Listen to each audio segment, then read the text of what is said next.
Oi pessoal, tudo bem? Hoje, 20 de novembro de 2022, Dia da Consciência Negra. Eu queria indicar para vocês aqui alguns livros que eu escolhi aqui entre os meus livros aqui sobre o tema. 7 livros que eu acho que que se complementam para oferecer uma abordagem mais panorâmica, né, e ao mesmo tempo profunda sobre o problema do racismo, historicamente, né, em perspectiva histórica. Existem muitos ângulos para a gente abordar esse fenômeno, como qualquer fenômeno, por isso que existem tantas ciências diferentes que lidam com os mesmos objetos. A gente sempre tem diversas perspectivas para tratar qualquer coisa, né? E o problema do racismo não é diferente disso. Então tem muitos ângulos possíveis para examinar esse fenômeno. Ele em si tem muitas dimensões, é um fenômeno extremamente complexo. Mas eu queria, por conta disso, eu não vou aprofundar nenhum aspecto dele, nenhum cruzamento dele com o gênero, com outras questões. Mas eu queria oferecer uma abordagem mais panorâmica mesmo, para pensá-lo em perspectiva histórica. Ou seja, basicamente os livros que eu vou indicar, eles vão se complementar para oferecer uma visão do racismo enquanto fenômeno estrutural e como que a gente pode compreendê-lo dentro de uma categoria histórica, né? Que é a modernidade, que é pensar o mundo moderno, os últimos 500 anos, digamos assim, a partir da dicotomia civilização e barbárie, centro-periferia, que são muito constitutivas disso que eu estou chamando aqui do mundo moderno, que é aquilo que começa ali com as grandes navegações nos séculos XV, XVI, e que vai conformar o mundo nesse processo que a gente chama como de globalização, que é realmente um sistema internacional global, né? Ou seja, o ponto de partida para a gente pensar isso é o seguinte: qual foi o trilho, qual foi o esteio, né? Qual é o eixo desse sistema internacional? É uma relação centro-periferia, uma relação de dominação de determinados países em relação a outros. Que países são esses, né? Quais são os dois lados dessa moeda? A gente tem, basicamente, desde o século XV e XVI, a Europa transbordando. O sistema internacional europeu, né, que começa ali, né, o sistema internacional começa na Europa. Por séculos, a gente tem o sistema de Westfália, né, fundado ali em 1648, no final da Guerra dos 30 Anos, que é um sistema que a gente chama de sistema internacional na literatura, mas ele é basicamente as potências europeias, né? O Estado moderno, nação, surge ali na Europa e vai se desenvolvendo, e o desenvolvimento dele se dá para e passo e, em grande medida, impulsionado pela exploração colonial, né? Pelas grandes navegações, por esse processo de transbordamento da Europa para o resto do mundo. E esse processo ele se dá violentamente. O colonialismo foi um processo extremamente violento, longo no tempo, e que estruturou toda a modernidade, todo o mundo moderno em que a gente vive. Então é importante entender que o mundo em que a gente vive é construído por esse fenômeno. E esse fenômeno tem uma vértebra essencial, que é o racismo, que é a percepção de que certos povos são humanos, são categorias avançadas, desenvolvidas da civilização, e outros não são bárbaros. E esses povos têm cor, né? Eles são etnicamente identificáveis. Então esse recorte do mundo moderno, ele é muito explícito e ele estrutura as formas de vida contemporâneas. Nossa vida contemporânea. Quer dizer, então esse é o pano de fundo histórico do problema do racismo, que até para discutir o racismo no Brasil, o problema do negro na formação social brasileira, etc., é muito importante entender o lugar histórico do Brasil na formação do mundo moderno, como uma peça-chave, né, em um dos capítulos, ou nos atos mais trágicos e terríveis do sistema colonial moderno / contemporâneo. Né? O Brasil o nascimento do Brasil e formação do Brasil, da sociedade brasileira, se dá dentro, né, se dá imerso nesse processo histórico, né, do colonialismo. E nós vamos ter uma das escravidões mais longas e resistentes e violentas do hemisfério ocidental. Né? Quase de 5 séculos da nossa história, algo em torno de quase 4, foram imersos na escravidão. E depois da escravidão, né, muito pouca coisa foi feita para dar continuidade à abolição, que é um processo que não se encerra em 1888. Na verdade, 1888 deveria ter sido o começo de uma série de políticas públicas para reparatórias, para poder incluir os negros, né, libertos descendentes de libertos, na sociedade brasileira, e efetivamente não foi isso que aconteceu, né? Muito pelo contrário, o Estado brasileiro adotou uma série de leis para excluir os negros de tudo que a gente possa imaginar em matéria de direitos e de acessos na sociedade brasileira. E as próprias periferias são uma ilustração concreta disso, histórica disso. né? São nada mais nada menos que cidades construídas por pessoas excluídas da ordem, excluídas da polis, né? Da cidade. Uma foto topográfica das grandes metrópoles brasileiras dá conta de explicar isso que eu estou falando muito melhor do que qualquer palavra, do que quaisquer palavras.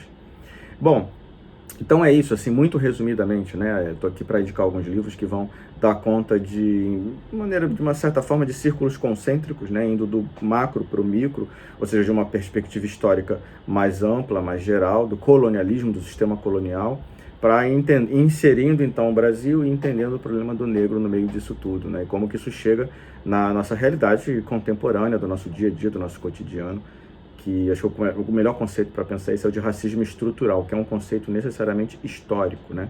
Então, eu começo pelo discurso sobre colonialismo. Livro do Aimé Césaire, um martinicano, inclusive, que tem uma história de vida associada à luta pela independência, pela descolonização, né? A Martinica era uma colônia francesa, enfim. E eu chamo a atenção nesse livro para uma análise que ele faz sobre o nazismo. É muito interessante, eu acho que isso já meio que traduz, já representa muito do que o livro dele significa, né? Ele entende o nazismo como uma coisa decorrente, logicamente, né? Uma decorrência lógica do colonialismo, só que dentro da Europa. Então Hitler estaria fazendo o que Hitler fez aos judeus e ciganos e demais minorias assassinadas no genocídio nazista, era exatamente o que os outros europeus, né? Os franceses, os ingleses, os belgas, enfim, já faziam a diversos povos do mundo, né? Fora da Europa. A grande novidade de Hitler foi ter introduzido o colonialismo aos europeus. O projeto alemão previa o colonialismo da Europa, de regiões do leste europeu, da Europa Oriental.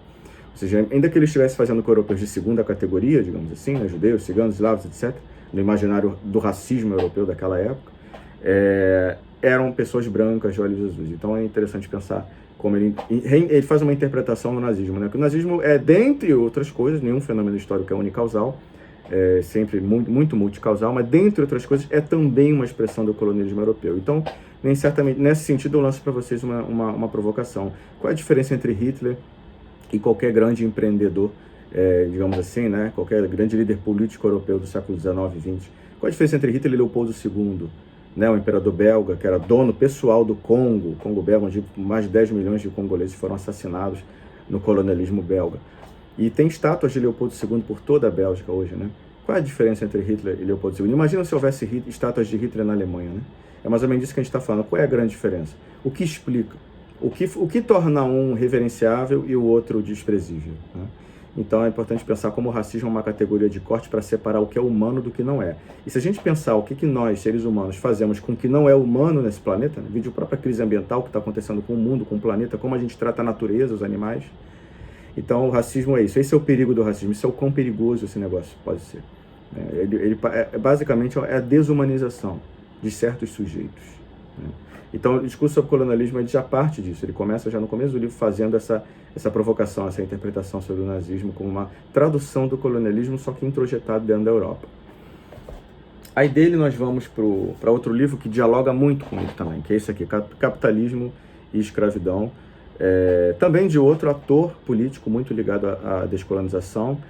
O Eric Williams era de Trinidad e Tobago, foi um dos líderes da independência de Trinidad e Tobago, e ele publica esse livro, que é a tese de doutorado dele, em 1944. Ele estudou, inclusive, ele fez essa tese numa universidade americana, que foi feita logo depois da Guerra Civil e da abolição da escravidão nos Estados Unidos, uma universidade feita para negros, né? Foi o tipo de iniciativa que nos Estados Unidos houve, né? Lá ainda houve, né? Com toda a dificuldade que a questão também passa lá, lá ainda houve algumas iniciativas que, por exemplo, aqui jamais aconteceram. Então esse livro faz uma análise sistemática da relação do tráfico negreiro, dos lucros do tráfico negreiro obtidos pela Inglaterra, que monopolizou essa atividade por séculos, né? Com a sua marinha, enfim, o Império Britânico era essencialmente um império naval e controlava as rotas de comércio. Então a Inglaterra fez do tráfico negreiro o seu grande platô para desenvolver a acumulação primitiva de capital, e não só a Inglaterra, mas a França também, enfim, que viabilizou a industrialização, o capitalismo, né? Então o capitalismo está ligado umbilicalmente, uma ligação atávica com o tráfico negreiro, que era a atividade mais, enfim, foi a atividade mais lucrativa, eu não sei se em termos relativos dá para afirmar isso, uma vez que eu li isso em algum lugar, mas uma das atividades mais lucrativas da história da humanidade em termos relativos, talvez a maior, não me lembro agora, mas mais lucrativa, inclusive, que a própria exploração das plantations. Então ele vai lá e faz uma análise sistemática da relação das duas coisas. Ele pega documentos, é um livro muito quantitativo, muita pesquisa, E ele mostra como cidades industriais inglesas como Liverpool, Manchester e diversas outras, Bristol, surgem graças a isso. As principais autoridades dessas cidades, enfim, os cidadãos mais ilustres da Inglaterra estavam associados ao tráfico negreiro, promoviam o tráfico negreiro, e não era uma atividade marginal da sociedade inglesa, muito pelo contrário. Era uma atividade considerada nobre. Nas reuniões, nos jantares, nas prefeituras, em órgãos públicos, havia decorações com pinturas mostrando negros acorrentados, crânios de negros escravizados, acorrentados, com correntes, esse tipo de coisa. Então era uma coisa realmente que permeava o próprio imaginário dos ingleses, etc. É mais ou menos como a gente imaginar a casa de um caçador, com uma tapeçaria de tigres, ursos. É isso, né? Então é isso. Eu estou falando isso para enfatizar o aspecto da desumanização que é presente no racismo, né? Desse livro aí parto para esse aqui, Trato dos Viventes, Luiz Felipe de Alencastre, um clássico, que é justamente para entender o lugar do Brasil nisso tudo. Esse livro é sobre isso, né? O lugar do Brasil, a formação do Brasil dentro do jogo da engrenagem do sistema colonial, tomando o Atlântico Sul, né? Tomando aqui o nosso locus histórico específico, o Atlântico Sul, a relação com Angola e como que o Brasil se forma no meio disso tudo. Quer dizer, é um livro muito bom, muito denso, muito analítico, é um dos maiores historiadores brasileiros, e trabalha justamente isso, qual é a inserção do Brasil nessa história toda. Aí dele eu vou pro... Eu não ia citar esse não, mas já que ele está aqui, vou até citar também, vão ser 8 livros então. The Darker Side of Western Modernity, do Minolo, um livro muito interessante também, o próprio é autoexplicativo, né? O título já diz tudo, né? O livro, quer dizer, ele fala, é uma abordagem sobre o outro lado da moeda, do liberalismo, dos direitos humanos, de toda a concepção, a arquitetura ideológica do liberalismo que enterrou o antigo regime, né? Que superou o antigo regime como etapa histórica, mas que promoveu também o colonialismo. Então, em Senado a gente tem o Código dos Direitos, né? Os direitos do homem e do cidadão, a Declaração dos Direitos do Homem e do Cidadão na França, o Bill of Rights na Inglaterra no século XVII, nos Estados Unidos um século depois, etc. Quer dizer, todo esse ideário liberal que promove direitos humanos pretensamente universais. O outro lado da moeda é o colonialismo violentíssimo que esses mesmos países, esses mesmos atores políticos estavam fazendo. E não é por acaso que a gente encontra todos os grandes autores liberais que promovem esses valores, Tocqueville e tantos outros, os Founding Fathers nos Estados Unidos, etc., que são defensores do colonialismo, viscerais. Porque é isso, né? Repito, o racismo é o elemento que permite pacificar duas coisas aparentemente tão contraditórias. Então, o mesmo cara que está defendendo direitos humanos, etc., está defendendo também o colonialismo, porque o colonialismo está sendo aplicado não é contra humanos, é contra sub-humanos, é contra... Então esse é o perigo do racismo, naturalizar a destruição de corpos.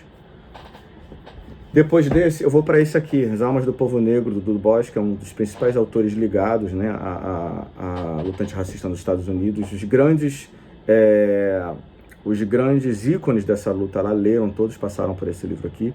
E o que ele discute basicamente nesse livro são as consequências da abolição dos Estados Unidos, quer dizer, como ficaram os negros e negras depois da abolição, depois da Guerra Civil, a vida dos negros. E ele vai mostrar que houve muito mais continuidades, apesar dessa ruptura muito importante, né, a abolição, tanto lá como aqui, houve muitas continuidades, né? Ou seja, as estruturas de poder elas são muito perenes no tempo, a menos que você faça uma revolução radical, né? É muito difícil fazer transformações sociais profundas por meio apenas de acordos legais e coisas do tipo. A mudança da lei promove impactos, mas existem muitas estruturas sociais que continuam sendo tocadas, né, pelas elites dirigentes. E é sobre isso, né, como que os negros e negras continuaram sendo sujeitados a uma série de estratégias para continuarem num lugar mais ou menos próximo ou análogo ao lugar que eles ocupavam enquanto escravizados. Mesma coisa aconteceu no Brasil, né? E é mais ou menos a história da própria descolonização também, que foi uma ruptura com o sistema colonial estrito sensu, mas a colonialidade, o colonialismo, o imperialismo continuam sob outras estratégias. Inclusive as próprias instituições internacionais que mantêm o controle firme das nações centrais mais poderosas em relação às nações periféricas, por meio de um monte de estruturas, de políticas, enfim, de medidas que cabe até voltar aqui para falar depois num outro vídeo sobre isso, né, sobre a colonialidade como uma estrutura mais simbólica também, né, porque o poder não se legitima pela força, o poder se legitima pela crença, por toda uma série de instituições e um aparato simbólico que dá respaldo. Inclusive leis são derivados políticos também nesse sentido, né? Toda a composição que constitui um governo, um regime, uma estrutura de poder, se dá por meio de uma série de dimensões que não são só a força bruta. A força bruta institui o poder, né? Ela faz a conquista. mas ela não perpetua o poder, ela não torna o poder perene, estável, etc. O que faz isso é um trabalho em outras dimensões. Então é importante entender que tanto as abolições, cada caso, né, e também a descolonização, o próprio fenômeno da descolonização, não são rupturas definitivas com o sistema colonial ou com a escravidão, mas apenas etapas, né, porque essas coisas se estruturam em outras dimensões também. E aí eu vou para o Clóvis Moura, né, Sociologia do Negro Brasileiro, que pensa o problema do negro no Brasil desde o período colonial, quer dizer, ele faz um estudo muito profundo mesmo sobre esse lugar, né, desse sujeito, associando, né, ligando o racismo ao problema da escravidão. Quer dizer, esse livro também é parecido com o que o Dubois faz, porque ele também faz uma discussão sobre o problema da escravidão, da abolição, e é uma referência clássica, uma das maiores para pensar o problema do negro no Brasil, né, essa aqui. E aí eu vou para o Silvio Almeida, que é uma referência bem mais contemporânea, que faz uma discussão, faz uma revisão de literatura desses livros todos e mais vários outros. Inclusive eu peguei várias dessas referências aqui com ele, né? E como é uma tese de doutorado, né, a tese de doutorado dele, é um livro que tem uma metodologia muito forte, muito sólida, o conceito é muito bem formulado, o conceito de racismo estrutural, que em linhas gerais é isso, né, uma perspectiva histórica do problema, é entender como o racismo se estrutura em uma série de dimensões institucionais, na nossa cabeça, em cultura, mentalidade. São uma série de padrões que transcendem a própria individualidade dos sujeitos. Ou seja, o racismo não é a mesma coisa que injúria racial. Injúria racial é um aspecto do racismo, mas não esgota o racismo. O racismo é uma totalidade, né? E é talvez a grande totalidade constitutiva do mundo moderno. É talvez o que mais vertebra a modernidade, seja o racismo, porque ele que permite que essas contradições operem de maneira harmônica, né? Ideias liberais como direitos humanos, etc., com a violência do sistema colonial, por exemplo. E ele vai mostrar como que essa estrutura, como ela está lastreada ainda hoje. Quer dizer, ele usa tudo isso, ele faz toda essa discussão para entender como esse racismo que nos cerca se estrutura. Isso vai muito além, né? Racismo não é você dizer que o cara é que o outro é macaco. Quer dizer, isso também é racismo. Racismo é muito mais do que isso. É uma estrutura que naturaliza o lugar que o outro ocupa. Né? E que lugar é esse? É basicamente isso. Por isso o termo é estrutural, é uma estrutura mesmo. Então recomendo muito o livro do Silvio. E aí eu fecho com Quarto Despejo. Esse livro aqui é fantástico, porque aí tudo isso aqui vai compondo, né, círculos concêntricos para chegar da base ao topo dessa pirâmide, quer dizer, da base da lança até o topo, a ponta da lança. Isso aqui é a ponta da lança, é a vivência sofrida, é a tragédia social, é a violência social promovida por toda essa estrutura que eu estou tentando descrever antes, amparado, né, nos respectivos livros. Então, isso aqui é a vivência sofrida de uma mulher negra, quer dizer, né, se o homem branco, cristão, ocidental, colonizou o mundo, é o topo da cadeia, é o tubarão branco, a mulher negra, né, periférica, é a base, né, é o peixe pequeno, é a vítima mais sofrida desse processo.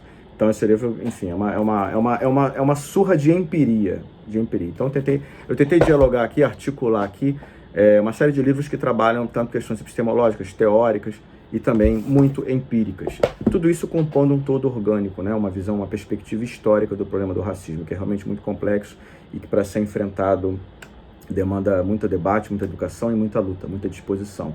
E muita política pública, né? Tudo vai começar na política. A gente precisa de muita política para ir mudando a paisagem, políticas inclusivas, que possam mudar essa paisagem, que possam mudar essa fotografia da topografia das grandes cidades, né?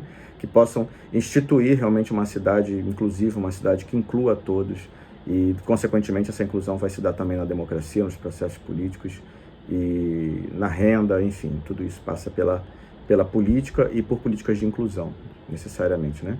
Então, isso eu me despeço com uma frase da Angela Davis, não citei nenhum livro dela aqui, mas pode ler qualquer um também. Tem muitas autoras também discutindo o problema do cruzamento entre racismo e gênero, enfim, essa é uma outra grande questão, mas como eu disse no começo, eu não pretendo aprofundar nenhuma das dimensões aqui, eu só estou tentando fazer realmente uma abordagem de perspectiva mais histórica, mais ampla. Mas a Angela Davis tem, como diz ela, né? Eu finalizo citando-a: não basta não ser racista, é preciso ser antirracista. Então, acho que essa ideia precisa realmente estar muito martelada. A gente precisa promover a luta antirracista, de todas as formas que a gente puder, os nossos círculos privados e com política pública, né? Maciçamente. Bom, é isso, galera. Boa leitura para vocês. Eu espero que vocês consigam encontrar esses livros. Alguns devem ter PDF disponível, outros não, mas... E não precisam começar na ordem que eu sugeri, mas eu acho que seria até interessante. Realmente tem uma lógica que organiza esses livros da maneira que eu os apresentei. É isso, gente. Um abraço aí, um beijo para todos vocês.